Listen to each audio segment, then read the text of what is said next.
You have been told your entire life that human love is a beautiful spiritual miracle, that we are the only creatures on earth capable of true, selfless devotions.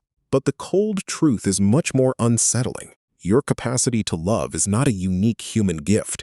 It is a molecular addiction, copied from a tiny, mouse-like rodent that has been running in the grass for 10 million years.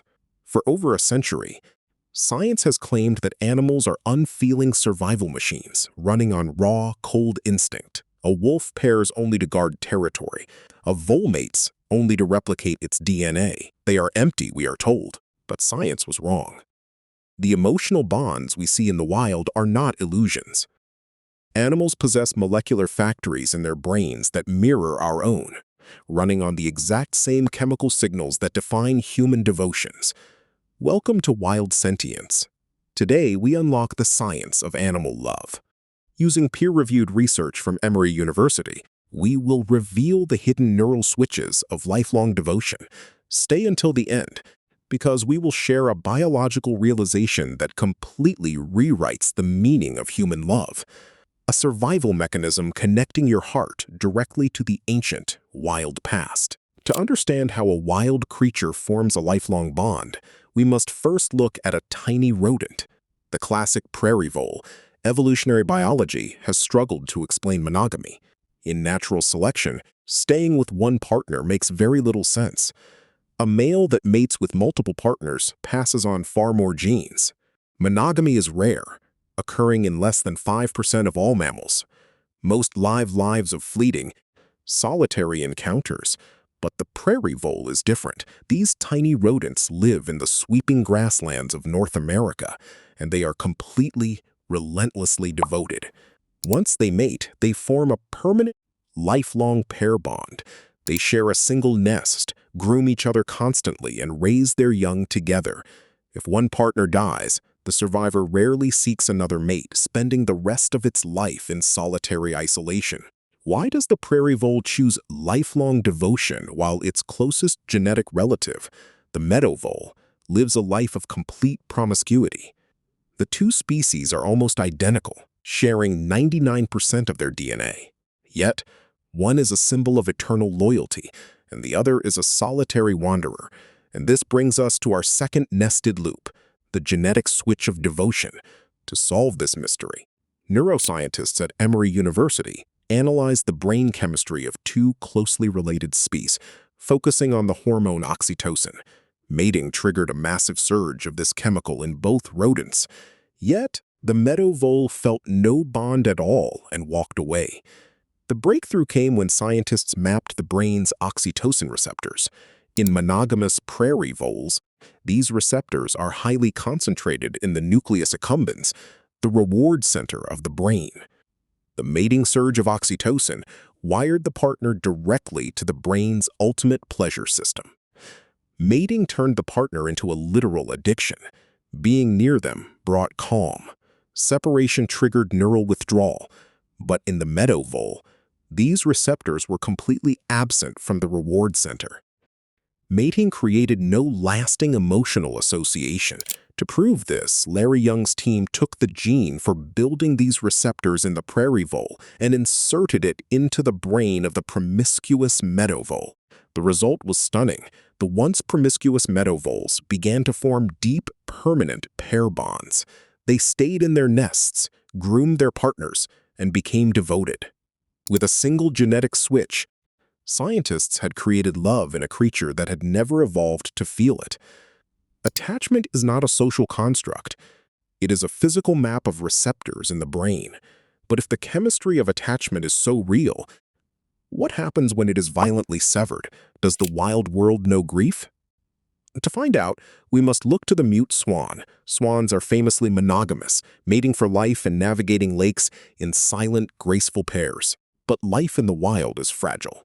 When a swan loses its mate, the transformation is immediate and devastating. The widowed swan stops grooming, swims in erratic circles, and calls out in mournful tones. It ceases to feed, letting its weight drop to dangerous levels. To understand this collapse, zoologists studied the physiology of widowed swans. They discovered that the loss of a partner triggers a massive systemic shock. The sudden absence of their mate spikes stress hormones like cortisol for weeks. This chronic stress weakens their immune system and attacks their heart, causing heart rates to fluctuate wildly. Many widowed swans are found dead weeks after their partner's passing, with no physical signs of trauma. They simply stopped swimming. Their hearts, overtaxed by stress and starvation, collapsed. This is the heartbreak paradox. The swan cannot write poetry about its loss, but its body registers the loss with a physical violence that can be fatal. The bond was so biologically real that its severing physically destroyed the vessel that carried it. This capacity for grief is not limited to birds. In Africa, wild elephants perform rituals of mourning that blur the line between animal and human.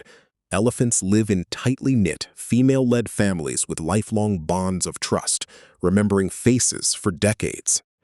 When an elephant dies, the family pod halts. In 2006, biologist Ian Douglas Hamilton recorded a wild elephant family keeping a structured, quiet vigil of respect over their deceased matriarch.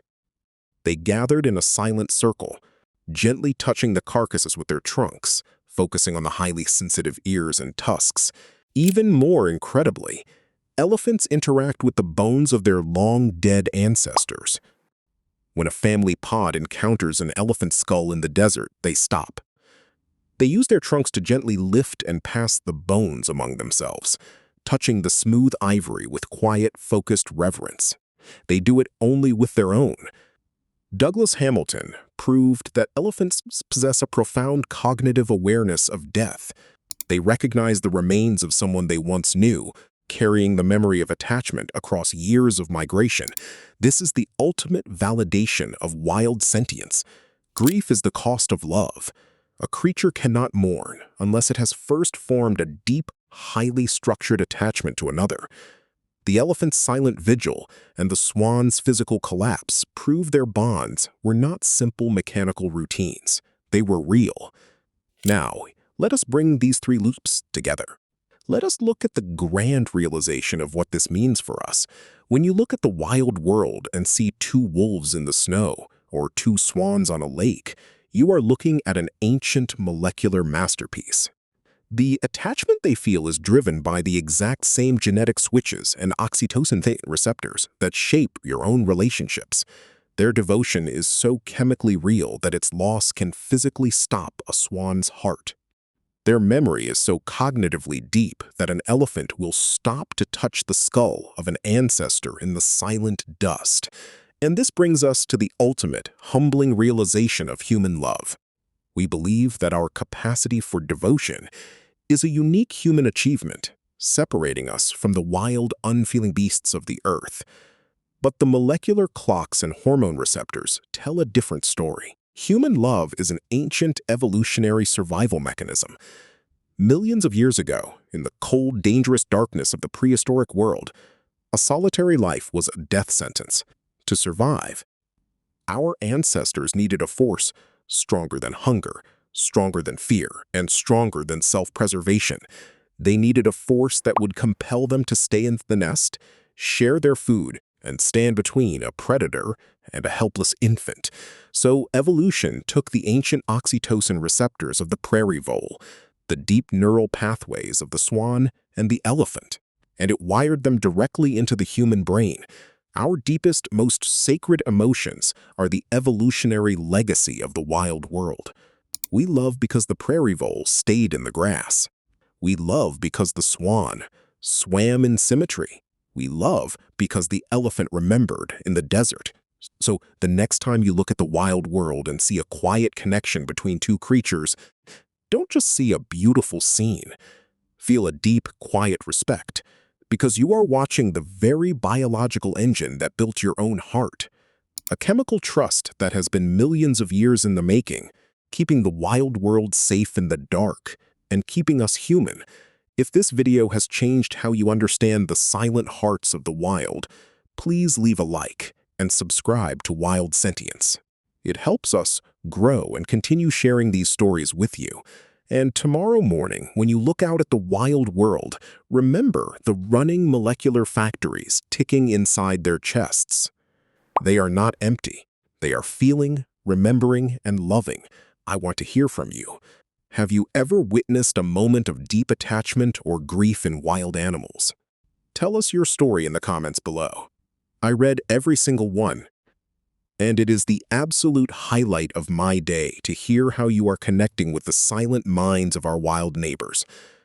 Thank you for watching, and I'll see you in the next video.